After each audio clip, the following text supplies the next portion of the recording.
welcome. I'm Dr Katherine Lloyd, Director of Postgraduate Programs and a Senior Lecturer in Museum Studies here in the School of Humanities. For anyone who needs a visual description today, I'm a white woman in my early 40s with long dark hair, and my pronouns are she, her. It is my great pleasure to chair this session with our students and staff in Information Studies who are undertaking and teaching programs in digital humanities, archives, libraries, and museums. And we are here today to share experiences of the program and to let you know what is in store for this year coming. And I know it's a fabulous set of programs, so I'm really excited to share this with you. This is quite an informal session. I'm going to be talking with students and staff about their experiences, and you are very welcome to pose questions in the chat. What I'll do is I'll kind of feed these questions through to the discussion at appropriate points, and then at the end, if there's anything we haven't covered, we'll have a little bit of time to take questions directly on an individual basis. There are also a wonderful team of colleagues working behind the scenes who are going to be answering some of the more technical questions around things like scholarships and visas and things like that. So please do keep an eye on responses in the chat.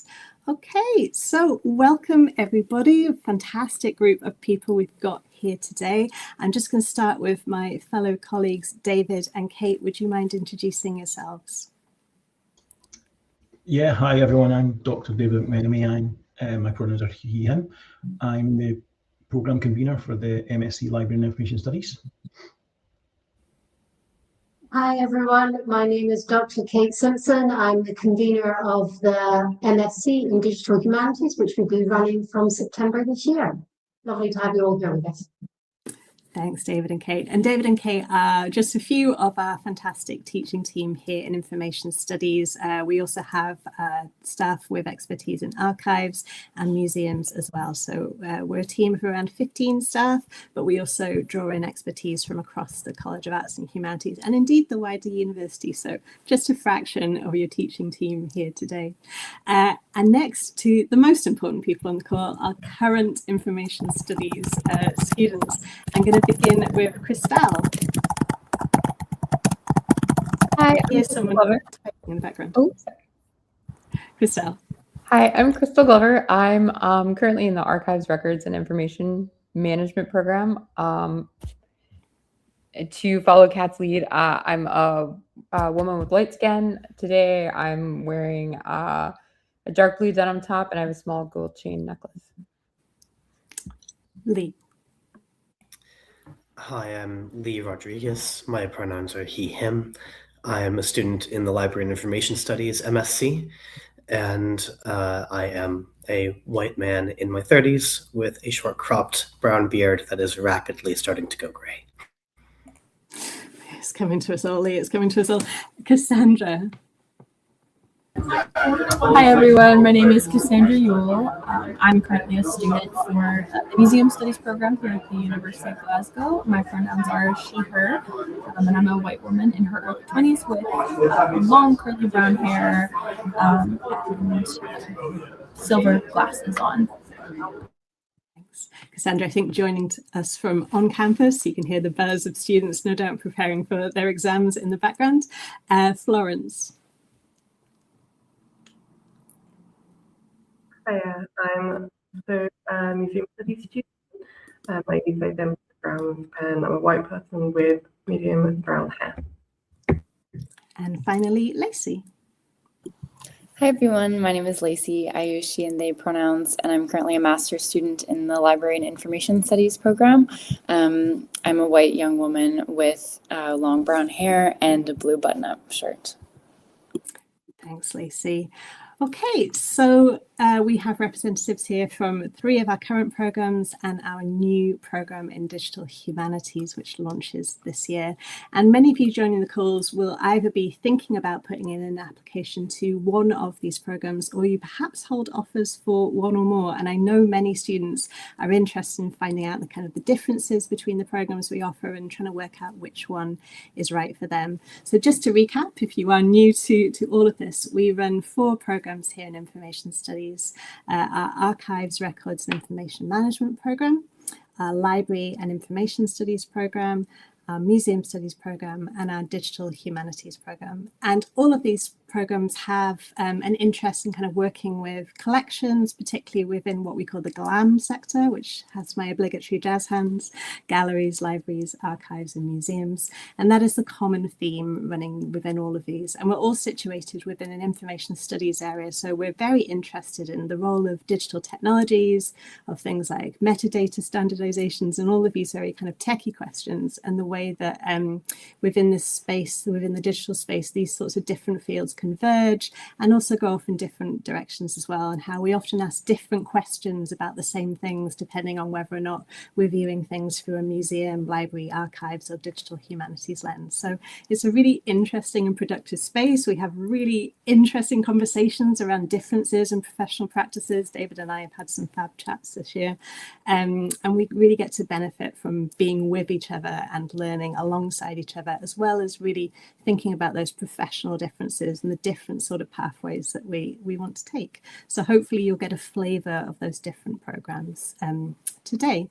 To start us off, I wonder, Kate, we've got our new Digital Humanities programme. Could you give us an oversight of what students are going to expect from our new Digital Humanities programme? I'd love to. So digital humanities is the point between technology and arts and the humanities. And it's all about understanding how that intersection happens, why that intersection happens, and what it means. In many ways, digital humanities is about getting the keys to understanding why we are where we are now and how that has affected how we see ourselves. As Kat was saying, we're very much focused on understanding our cultural space. So that's galleries, libraries, archives, and museums. And with a digital humanities perspective, it's how technologies affect those spaces and how those spaces can be affected by technologies to tell us new stories and give us new scopes for understanding our lived experience. And that is particularly why our partner in the MSc in Digital Humanities is the National Library of Scotland. So we're interested in working with them and their data, and being led by students on what questions it is that drive their interest in and what they want to know about the world within which they live. So core to your Digital Humanities MSc is learning the skills to be able to have those bridging conversations. That is understanding how technology affects arts and humanities questions and how arts and humanities can be better used to understand how those technologies are influencing our life, whether that be from how we use social media to allowing lay users, end users, to understand how AI is affecting their life and the choices that they make. This also means that because digital humanities is a bridging MSc, it draws from across the spectrum in the college, and as well as having the core modules, which teach you the technical skills that you need to be able to understand our contemporary lived experience, it also gives you the language to understand and question that experience. Why we use certain technologies and what those technologies mean. We draw from, we have a range of optional modules which draw from cross-information studies, but as I say, the wider college, history, archaeology, critical studies, that allow you to take your interest in digital technology and focus it in a specific area. So whether that be understanding special collections, understanding how we can enhance our engagement with heritage and technology. It's also about understanding how digitization affects the world that we live in. So you'll be able to do modules that allow you to not only understand how digitization works, but what that digitization can bring us. Frequently, we consume our culture digitally nowadays, so it's a really important skill to have. As we go into the second semester, you would do an applied dissertation, which is very much project and portfolio focused. So this is about you understanding your role in the wider world and what you would see yourself ultimately doing and shaping a project around that. In partnership with the National Library of Scotland, we will also have a data challenge in semester 2, which is a really immersive way of going, okay, we've created all this data about the world that we live in. What do we do with that data? And how do we do something that allows other people to engage with it? Whether that is from manuscripts by Victorian children to the information that we're all creating today as it's election day in Scotland. And there are conversations happening, and it's how we keep those conversations. And I will stop there because, as you can tell, very excited about our new MSc, and I will hand you back to Kat. If you have any questions, just acknowledge. We're all extremely excited about this new programme, Kate. Digital Humanities has been a specialist area at the University of Glasgow for the last 20 years, and we were one of the real sector leaders, but this is the first time that we've actually been able to offer a discrete programme that really brings together lots of different expertise that we were already kind of embedding into different areas. So we're absolutely thrilled that this is part of the offer this year. David, you've taught on both the Archives, Records, Information Management programme, and you are programme convener for Libraries Information Studies. Could you briefly just explain the difference between the two professions and how the programmes prepare students differently? Yeah, when I arrived at Glasgow in 2022, we didn't have a library degree, so my previous experience was teaching librarianship at another university in Glasgow for 20 years. So yeah, there's certainly distinct professions, but they are linked as well. So that certainly in the UK, librarianship and archives have been professions that were separate, accredited separately, often would seek different qualifications and be looking at different tasks and skills that were needed. So certainly librarianship is a larger sector. You're working in larger organisations, larger buildings, more visitors, probably more outreach, although archives is increasingly becoming much more focused on outreach and dealing with communities.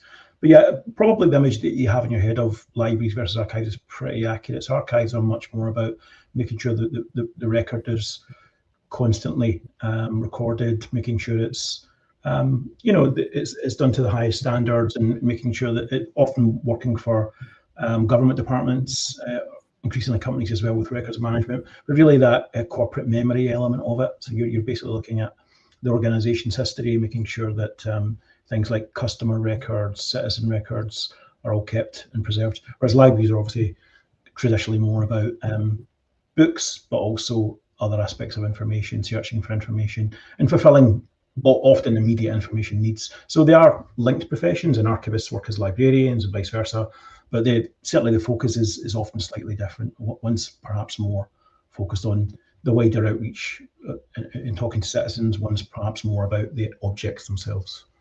I suppose that's how I would summarise it, Kat. Thanks, David.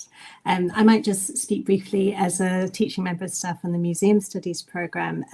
Museum Studies at Glasgow is situated within this information studies subject area. So we're quite unique in the UK in that we do draw on a lot of this expertise that is covered in the other programmes in terms of thinking about working with collections, what it means to be in the digital space and be a cultural institution working in that space, how we can think about visibility in digital interfaces and collections data and how we get that out there.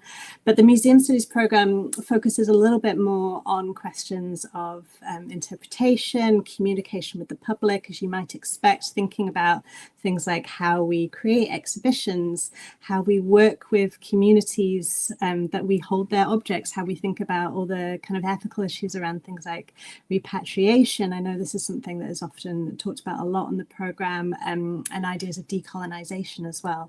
So the Museum Studies programme sits alongside a lot of these, but we often think more about not more, library students too, but people and users are very, very core to the Museum Studies programme, and thinking about creating inclusive spaces as well. And that's part of my own practice. But I wonder, it's one thing us staff describing how we see the differences between the programmes. The most important perspectives are our students in the room. Would you mind each sharing a bit about why you chose the particular programme that you chose and how you kind of see that going in terms of your professional direction? Christelle, could we start with you? Sure. I came into the program having an MLIS from the University of Kentucky. So this really felt like a refinement of what I had learned there, with a focus on the very specific practicalities of archives and records management, because as David described, I think they get lumped together, but they are very distinct beasts. And there was a high level of theory and learning how to put that into practice that the program really offered. Thanks. And Lee? Yeah, so I actually went into the Library and Information Studies MSc on the back of having worked in museums for more than a decade, and was kind of hitting the point where if I wanted to continue advancing, I would have needed to pursue a master's in museum studies, but wasn't feeling that the career was quite clicking in the way that I wanted it to, and wasn't quite working as well with my life. So I ended up finding a bit of a dream job for me in London and working there in a library for a few years. And very thankfully, my boss took me aside and said, "We really love having you here. You're great. But if you want to advance in libraries, you're also going to need to go and get that master's, especially if you want to stay in this particular sphere." And he strongly supported me in sending out applications and going on to advance. And I can talk more about why Glasgow in particular later if we want, but I'll leave it at that. Yeah, this seemed like the best program option for doing what I wanted to do when I wanted to do it. Thanks, Lee. Cassandra. Yeah, I apologize again if it's noisy. I was supposed to be in my flat, but we're getting fire alarms checked, so I'm in the library. I chose this program after finishing. I come from a history background. I have a bachelor's in history and a minor in museum studies from a small university in Illinois. And I really loved my museum studies classes. I really wanted to use that to work in museums. But I quickly realized the stuff that I was interested in is like a assistant or like a curating position. All of that stuff requires a higher education. I had obvious dreams of that, but I didn't expect to do it directly after finishing my undergrad. But it's been great. Everything was very well structured. It was what I really wanted to focus on for my own career goals. So it's been fantastic. Thank you. And Lacey. Yeah, so I came from studying out of Montreal, and I did a major in public policy studies and a minor in urban studies. But I'm practicing as an oral historian through all of my work that I kind of did on the side, and so wanted to find a way to kind of veer into more of a public history side without totally abandoning what I really loved from my studies. And actually, quite surprisingly, the library program encompassed a lot of policy reflection and reflection on urban spaces and how people interact with space. And so I felt really spot on, but pointing me kind of more in that direction to also delve into more of a public history perspective and take some electives in the museum studies program as well. And so, yeah, I guess I'm just still kind of trying to find my footing, but I really appreciate how these programs all have you leaving with very practical skills that can be applied to a variety of different things. Just generally really being really great at organizing information, I think, is something that anybody would appreciate to have when they're looking at you in future career kind of aspects. So yeah, that's how I made my decision. And finally, Florence. So I previously studied zoology and I worked in the field as a wildlife biologist for quite a few years.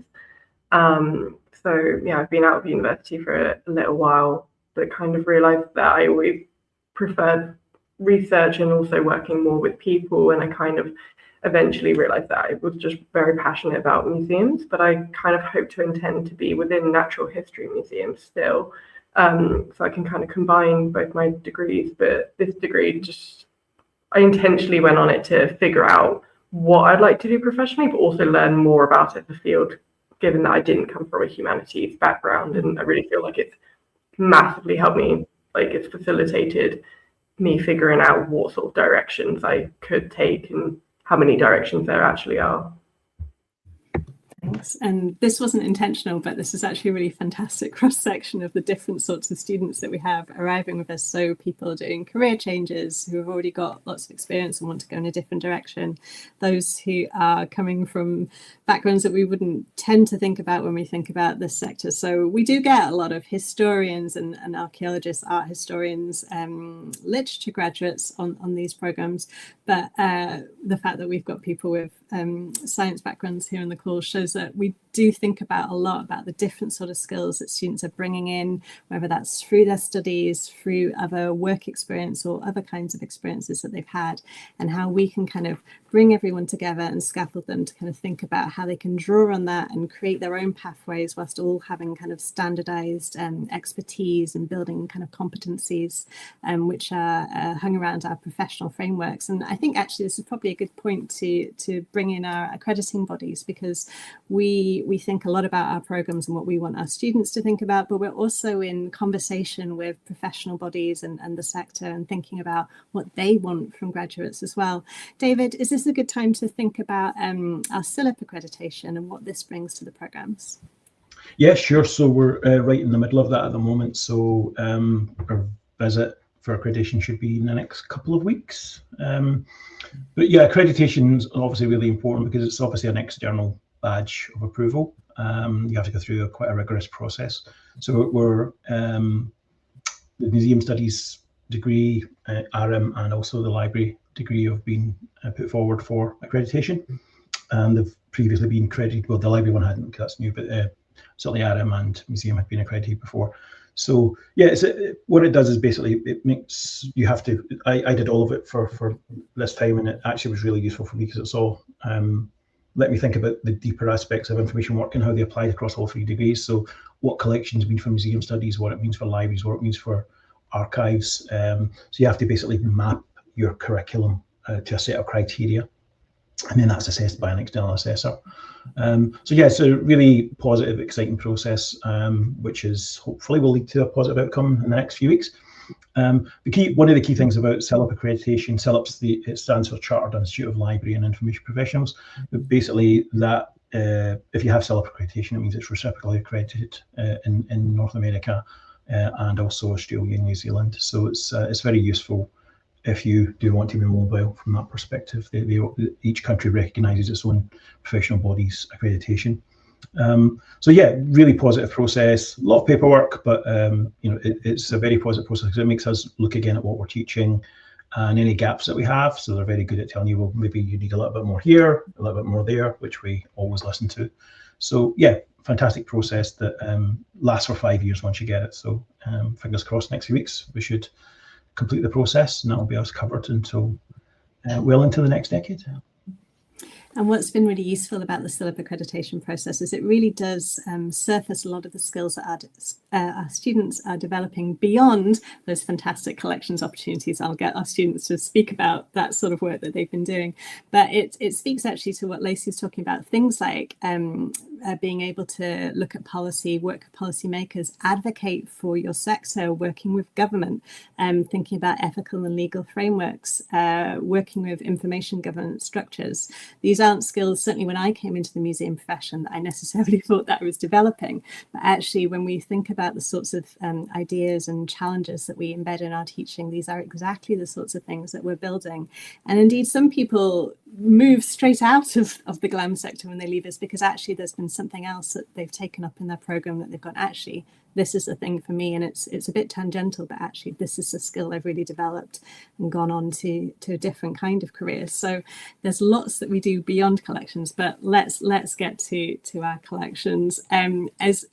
Would students like to share kind of the particular moments that they've had engaging with our archival material, our special collections, our museum objects that kind of really stood out to them? Does anyone want to kick us off? Cassandra. I think the one that I will probably stands out as the moment where I was like, I made the perfect choice was probably 3rd, 4th week of class when we were touring Kelvin Hall, and kind of you get to see this expansive archive and this crazy collection and how much people here care about it and care about you understanding it, where it's not just for them, it's not just like a tour of the gallery, like yes, we're having class also, where that was a very small aspect of my undergrad, where it's all treated as a learning opportunity, it's all treated as teaching, even if it's not being done in a classroom. We did so much in museums for class, and I think that was exactly what I wanted. I wanted to be in a museum. So it was so much fun to have those be some of the first experiences we had. So Cassandra's talking about there. So a lot of our teaching is based at Kelvin Hall, which is this partnership between the University of Glasgow and national institutions, including the National Library of Scotland and our local civic museum service, Glasgow Museum. So in Kelvin Hall, you have the Glasgow Museum store, which does kind of public tours, but also the University of Glasgow's Hunterian Museum store, which is the oldest university museum. And it has over 1 million objects, and they cover any potential topic in human knowledge you could think of. We have collections related to it, and it's such a privilege to be able to go in that collection. But also you're really speaking to the staff expertise there, the staff at the Hunterian and other partners that we work with. They are just so knowledgeable. They are the experts in their field. They speak to government about these sorts of issues. They're leading on debates around how we go about things like repatriation, and it's one of my favorite bits of my job. Would anyone else like to share? Lee? So the point at which I guess the event I attended that really made me think that this library degree was the correct choice for me was in November of last year. There was an event linked to the Being Human Festival in Glasgow at the Special Collections reading room in the University Library called Book Tales, which was looking at different objects out of the Special Collections, books, as you could guess from the title, but then looking at how researchers from many different fields had engaged with them and sort of the materiality of the objects, what they could tell us about their owners, what they could tell us about past researchers, and the fact that I realized that the room wasn't just full of historians and literature grads, which is what I'd expected. There were artists and poets in there. There were physical scientists. There was someone talking about, conservation and restoration of text and physical materials, and just the idea that all of these disparate fields were brought together by the library, and that the library was a central point for everyone in this scholarly community to come together and share their knowledge, not only for their research, but also for giving it back, which is part of what I really wanted out of working in libraries.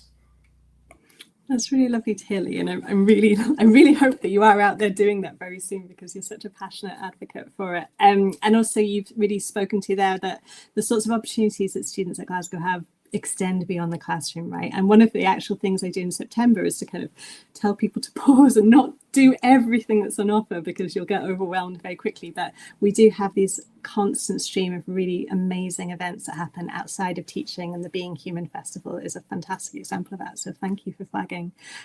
Crystal, I think you had your hand up as well with something to share. Yeah, I did. It's actually adjacent to what Lee just mentioned. The first term we took a course called Records and Evidence, and you get to experience all of the things that you dream about with an archive, right? Illuminated manuscripts, books that you're not allowed to breathe on, very incredible things that you only imagine seeing. But then there's also the business records side of that, which is a really incredible, extensive way to get to know the city, the idea of the British Empire itself. There's recordings of shipments of tea from around the globe. There's stuff that you just can't fathom. And you get to touch it, and it's tactile, and it's incredible. But beyond that, the thing about the special collections on level 12 that was so interesting to me was the setup that they have implemented there to make the collection globally accessible.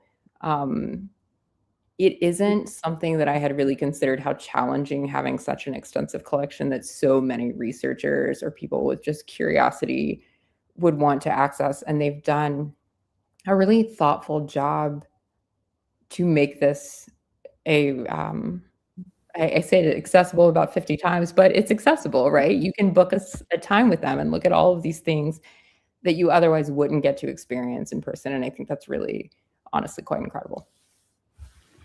I agree, and we're so lucky in the university and also with the national institutions that are on our doorstep. But we also, as well as being able to kind of show the kind of cutting edge, we also work with lots of really small organisations as well, and organisations that don't have a lot of these sorts of resources. And it's really interesting being able to kind of contrast and think about how different professionals are dealing with the same issues but have different resources and solutions available to them as well, and being able to kind of think about how, as professionals going into this field, you might navigate those different sort of spaces in their careers. And I know that we have students who do either placements or volunteering with these different sorts of organisations and kind of bring that into the classroom as well and reflect on it. So it's something I really enjoy thinking about. Florence and Lacey, did you have anything in particular that sprang out for you? Yeah, Florence. Just to kind of go off what Lee was saying, I think it's something I thought was particularly impressive about this course, which I didn't know about before, was more of a volunteer things that you can do. And like you're right, Kat, that like at the beginning there seems to be like loads, and I definitely signed up 40 many, even though I was told not to, but I'm kind of glad that I did.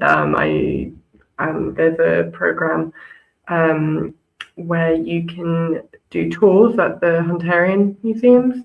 So I've been doing a tour once a week, and that's been a really great opportunity. And I do volunteering with the Zoology Museum, and I do class representative. So there's lots of different aspects you can do, and there's lots of new ones that come up all the time. And it's a good way of just gaining experience while you're also gaining the academic experience as well. But you get some professional experience there, and get to know some people in the sector. And Lacey? Sure. I think that I was just so marveled by like having a museum on campus. I thought that was awesome. And so just like as a whole, I feel like that whole Hunterian collection has just inspired me, because it was the first thing that I stumbled upon when I was touring the campus when I first moved here. So that was really cool.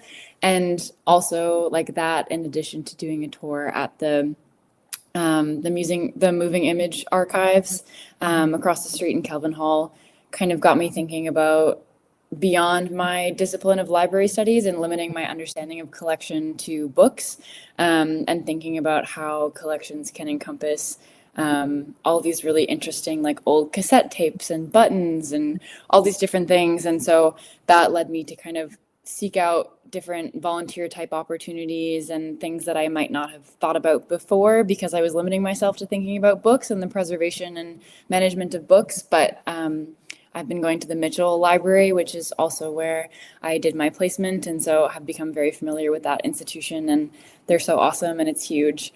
And I've been working in the Spirit of Revolt archives, and so working with a lot of anarchist and left-wing political campaign materials, and so was able to kind of combine things that I'm interested in with all of the skills that I learned. And so I think, like everybody has said so far, that there's so many interesting ways to still be engaged in your degree, but also be able to almost immediately apply those things to something that you find in the Glasgow community that's really interesting to you.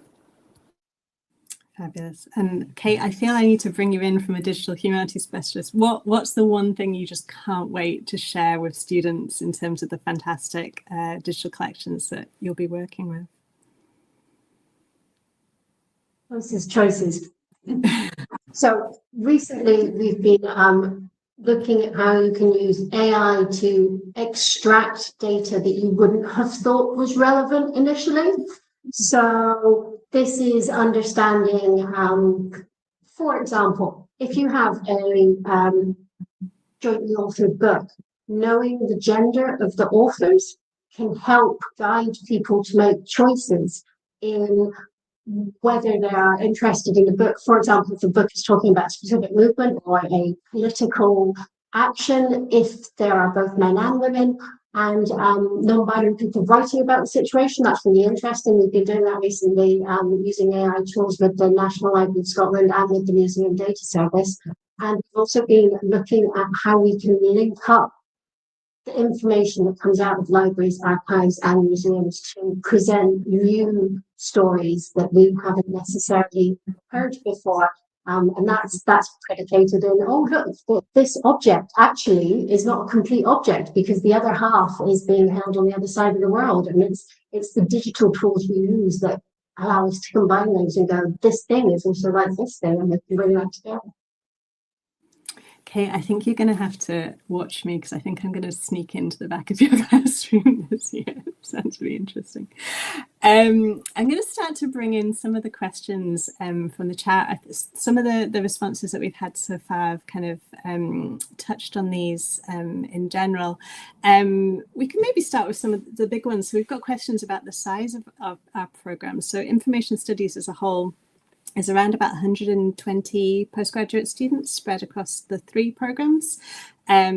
We've got around about 20 on the Library and Information Studies program. Digital Humanities was expecting slightly fewer than that this first year. Archives, I'm looking to you guys, I think it was around 40-ish this year. I think we're looking at a similar number. And museum studies tends to be kind of around 55, 65. So you really have a very broad range of peers to draw upon, and it's a very international community as well. You'll see we've got quite a few North Americans on the call, but we have a very big international community in the program, and we really try and build on this and kind of create it as a space where we can share international perspectives on the same problems that are facing all of us, but the ways in which the responses to those might be quite different in different sorts of spaces as well. So it really is lovely having that kind of group together, and you have some shared courses, don't you? So we have our research design and methods course in semester 2, where everyone comes together, having done their specialist courses in semester 1, everyone comes together to think about research and sector-based questions and think about these together and the different perspectives that people have on it. So that's really lovely. We've also had a question about what does a typical week look like for all of you? Would you like to share? I'm just going to pick a couple of you at random, I think, just for the sake of time. Crystal, could you share what a typical week looks like for you on the ARM program?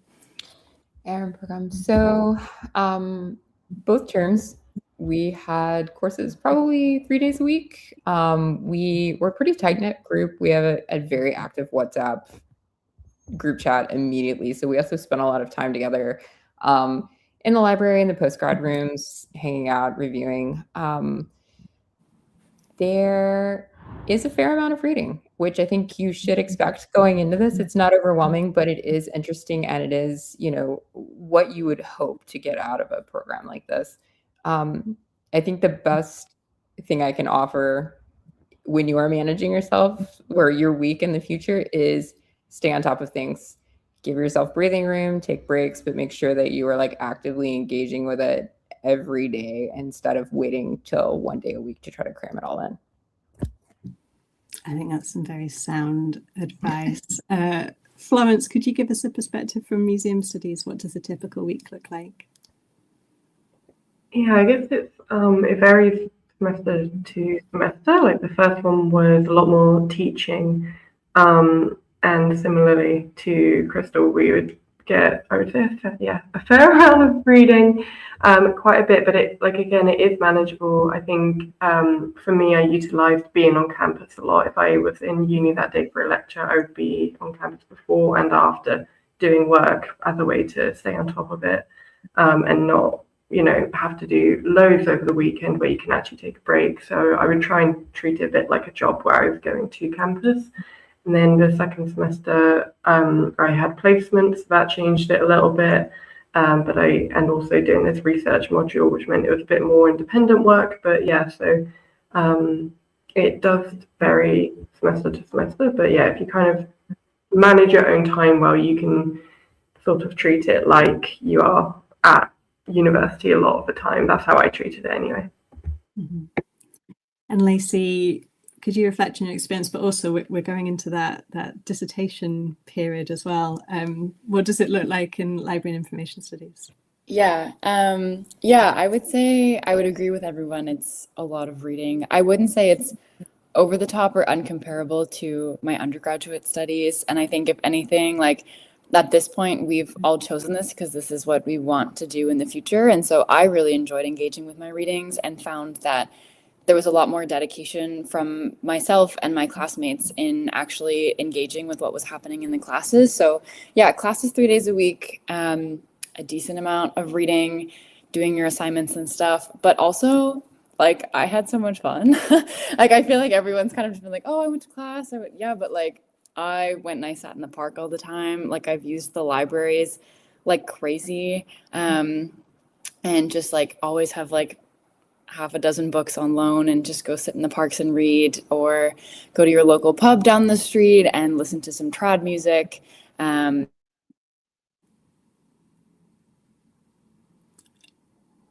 Oh no, I think we've lost Lacey. But that was just on the point of make sure you spend some time not just studying, which I think is the most valuable point that we could make. I do say these things in September to everyone coming in, but we get caught up in things and we get excited. I know a lot of our museum studies students benefit from being able to go to all the amazing museums that we have in Glasgow, but also nationally as well. It's super quick to get between Glasgow and Edinburgh, for example. So we really do think about kind of this holistic experience that isn't just what's in the classroom. Kate, you've taught with us before. How do we tend to mix up the kind of more traditional teaching with lots of kind of practical hands-on and lab type work? Could you describe kind of the typical teaching approach in information studies for us and how you'll be taking that forward in digital humanities? We are very kind of, I suppose the buzz phrase at the moment would be industry-led in information studies. So everything has a rationale and a reason. If you are learning something theoretical, it's always going to come hand in hand with the practical application of that theory. As the folks have been saying beforehand, you know, a lot of semester one is like, this is the stuff you need to know in this sector. And then as we go into semester two, that builds up more and more into, and this is how it's applied in practice. And bringing those two aspects together gives you that holistic real world understanding. I mean, I could have a year of just telling people all about digital humanities and this is the code you need to use. That's not interesting. What's interesting is being able to use that information to go to Wikipedia and actually enhance the records of people who are often obfuscated because they are not necessarily white, male, English-speaking Europeans. So all that builds up.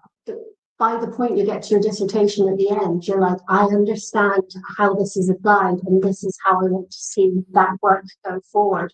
And I've always really, really loved, Crystal mentioned the business archives earlier, how interesting they are as sources which tell us the history and the scope of the British Empire. So it's not just, oh, were the British there? You suddenly find out that there are sugarcane extraction machines being sent to parts of the globe that you weren't aware of. And I know students previously have written about how you can use what, on first glance, is really dry information that actually tells this whole world story.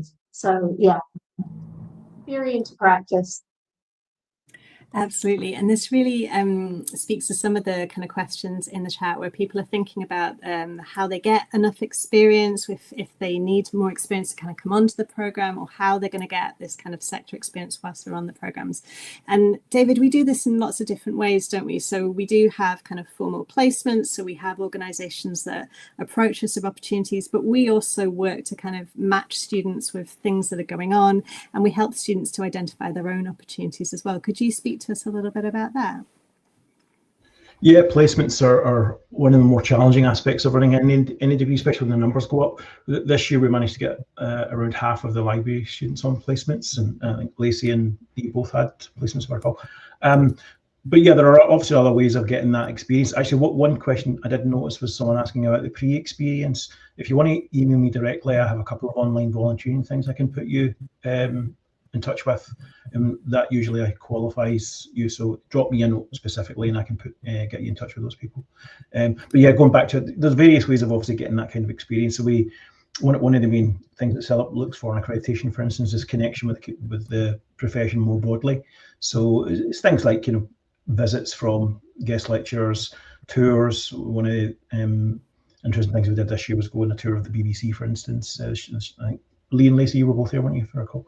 Tour of the BBC. So yeah, we any opportunity we get that's put in front of us from our partners and colleagues outside, we get involved. Another thing I did for my class, for instance, is deal with censorship and book banning, and use a real world example that happened in Scotland last year around that to kind of show a real world scenario how you deal with it. So there are many ways you can get those employable experiences and understanding across. It's not always about a physical placement. I think sometimes we can focus a little bit too much on that. It's really about that breadth of experience and understanding different sectors and what the challenges are, and also networking, getting to know people. One of the things I would certainly encourage students to do is join CILIP when you come as a student, and then join the special interest groups and get involved in those special interest groups, because that's how you build your network for going forward. And I qualified a long time ago, 30 years ago, and there's still people that I was at library school with then I'm in touch with by virtue of the continued connection via CILIP. So yeah, I think a wide range of ways of engaging that we promote and will continue to try to build. And one of the things that we do within information studies is we focus on something called authentic assessment. So a lot of the assessments that you'll be asked to do in your program are actually professional tasks, and we will give you kind of the structure to be able to do that, and you get your feedback on how you're doing towards that. So it gives you a very real sense of kind of how you're progressing through the sector. Would some of you mind sharing some of the assessments that you've done that you really feel like, oh, I now know how to do a collections management task or an archiving task as the base of your assessment? And would anyone like to kick us off with that? Crystal? I wouldn't say that I can confidently say that I now know how to like professionally do, but I did take a 2D digitization class, and one of the main project that we had was to digitize 2 of the Edwin Morgan poems, and they walked us through it. We went to the photo studio. They taught us everything that we would need to know to successfully capture these images and supply them to the archive. And it was more practical experience than I had anticipated coming into this. Like, it was incredibly useful. It was a field I didn't have any background in, and I did it. And so that felt like a really huge accomplishment, if that makes sense. And Christelle, the way that you frame that there really speaks to one of the things that we try and work on with our students, which is kind of coaching and training around how we articulate the skills that we have when you're putting in those applications to your first jobs, how you can translate, you know, well, I did this, to matching that up with a job description and saying, actually, I do have skills in that, so I'm going to put that on that job description and maybe I'll get an interview. And certainly in some of my teaching, I was teaching on the learning and engagement for cultural heritage courses here. And at the very end, the students have put on a family day in Kelvin Hall where they're doing public engagement activities of our collections. And it's a fantastic day. And then after the event, we go through some real life job descriptions in learning and engagement. And we look at how the students have actually developed the criteria that map onto those real job descriptions, and some of them go off and apply for them.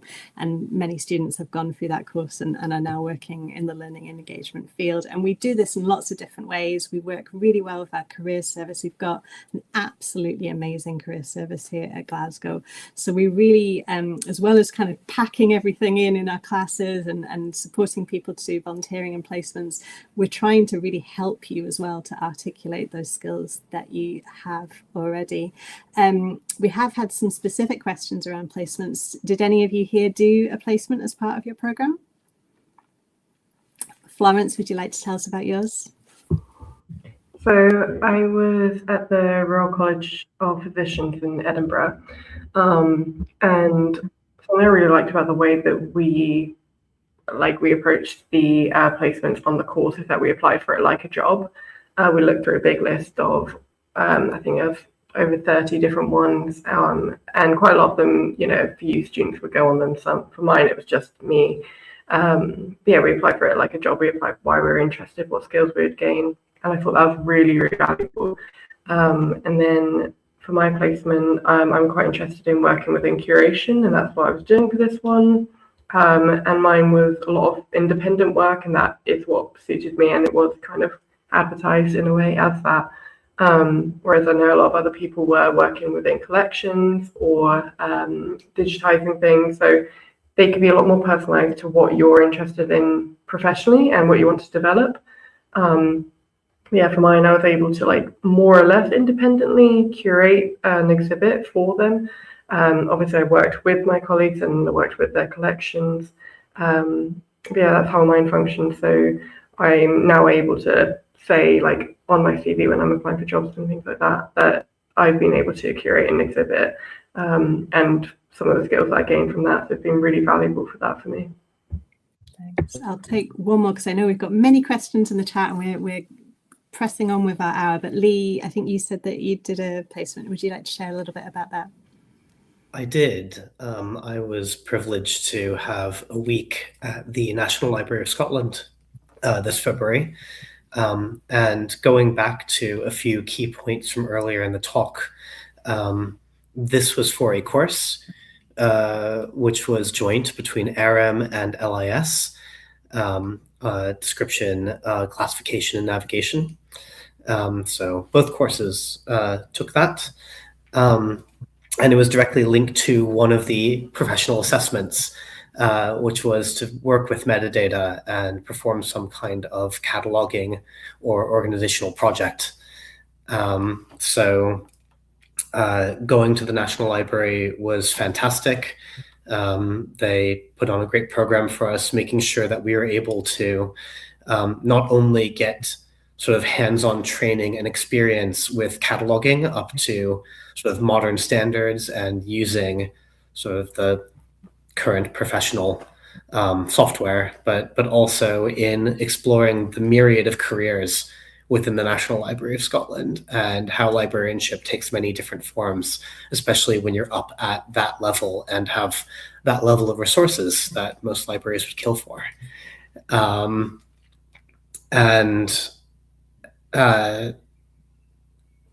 It absolutely was, very instructive in the cataloging, but I would say that the thing that I've gotten the most out of from that placement was the professional networking and the fact that I now know a dozen people at the National Library of Scotland that I could potentially message if I wanted to bounce questions off of. And that experience has actually already helped me to find a job in libraries. So I should hopefully be starting with Glasgow Life, working in a public library here in Glasgow in the next few weeks. And the experience I've had on the program and specifically in that placement, I strongly feel were some of the strongest points of my interview. Lee, congratulations. I did not know that. Fantastic news. And you spoke there to, we're so lucky, like Scotland is a tiny nation within the UK, but we have amazing national institutions with world-class collections, but those expertise and those professional connections as well. And you spoke then to the professional connections as well. The graduates from our program can be found all over the world, and it's one of our real strengths that we're able to draw upon this fantastic network of professionals now in the sector, and it's a real moment of pride. Because we are wrapping up, I just want to kind of pick out some further questions that have come from the chat. David, are there possibilities for students to do courses from other MSc programs as part of our programs? Yeah, we designed the master's degrees to allow some flexibility for your elective. So you're allowed to do a 120 credit elective in semester 2 across any of the College of Arts and Humanities. So this year we had quite a wide range of choices actually selected. I don't know if Lee or Kira did anything. I think Lee, you did one of ours, didn't you? But Kira, did you do one outside of our college? I think quite a few library students did, like history classes and various other things. So yeah, I think it's a nice aspect of our degree that allows you to do the core program, but also to take 20 credits and scratch an itch in some other subject. It's been really well received, I think, by students from what I can see. Yeah. And so in my school, I know the great wealth of courses that we have across both the School of Humanities and the wider College of Arts and Humanities. And pick a topic and you will find a course in it. We have immense expertise around ideas of empire and decolonization. We've got fantastic courses looking at digital memory. We've got history and literature courses. If you're coming to Scotland and you want to use that 20 credits to just really immerse yourself in Scottish culture, we have courses for you. So a really, really fantastic range of courses there. I just want to offer a point of clarification because there's a question in the chat.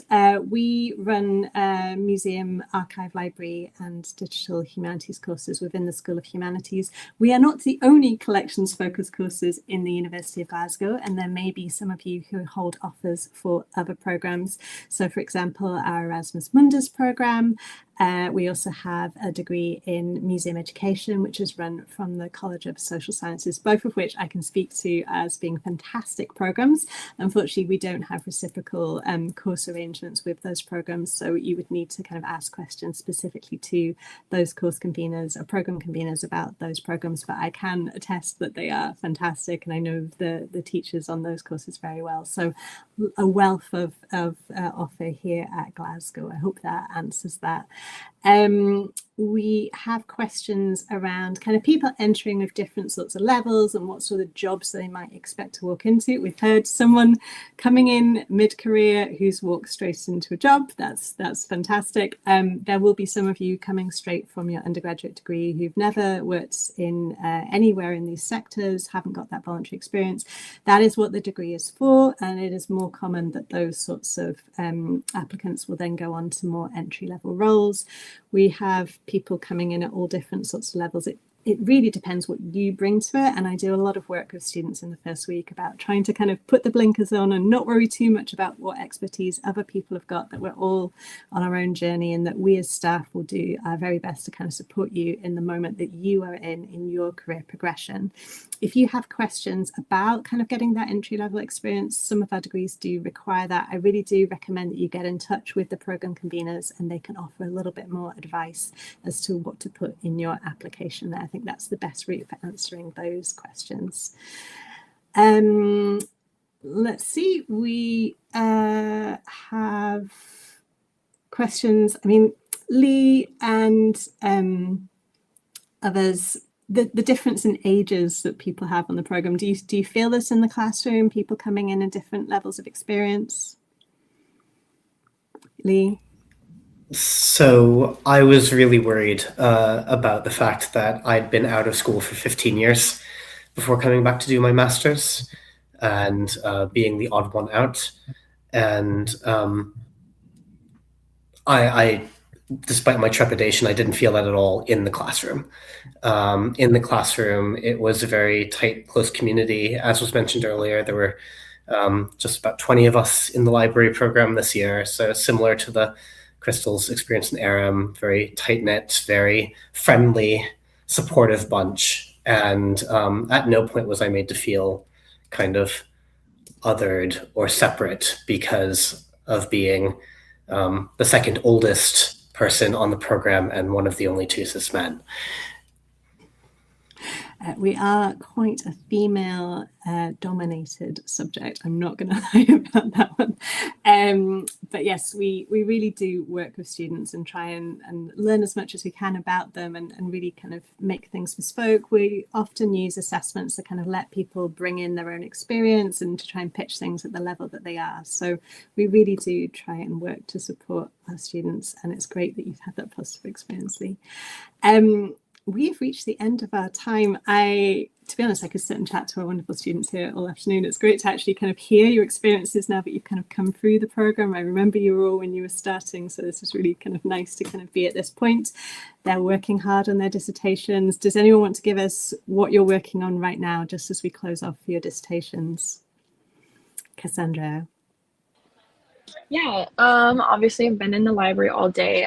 Today was formalizing a lot of possible interview questions, getting an outline drafted, getting things ready, just reading on top of reading. Something that they really stress is familiarizing yourself with whatever topic you choose. So I've really taken that to heart, and I'm trying to do at least a reading a day. So always in the library, always reading, but it's not as bad as it is if you start early. That's the best advice I could give, is if you have something you're passionate about, you decide on this topic early, it really benefits you in the long run if you really put yourself into it and give it your all. Try and do everything for it. That's some great advice. Cassandra's one of my dissertation supervisees, so that's good to hear. Florence, I think you stuck your hand up to mention your topic. What are you studying for your dissertation? So I'm looking at decolonization of natural history museums. So it's that kind of combination of my professional history and then bringing in something that I realized that I was very passionate about through doing the course. I did decolonization of heritage as one of my electives, so I've kind of started combining it into one. So yeah. And Christelle, do you feel confident sharing yours? Sure. I'm a little messy talking about it. My project is centered around meme attribution and the absence of any kind of central repository, and kind of broadly the reasons that that's important as internet culture kind of spills out into what we would refer to as the real world. Fabulous. And Lee? So I'm doing a policy-based dissertation on collections management in learned societies and professional associations.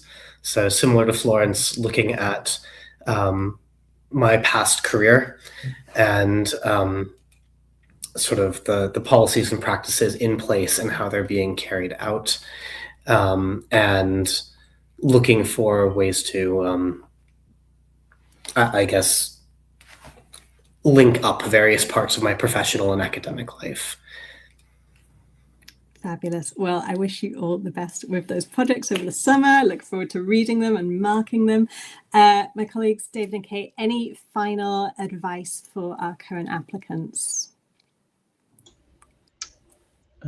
Yeah, you go, Kate. You go first.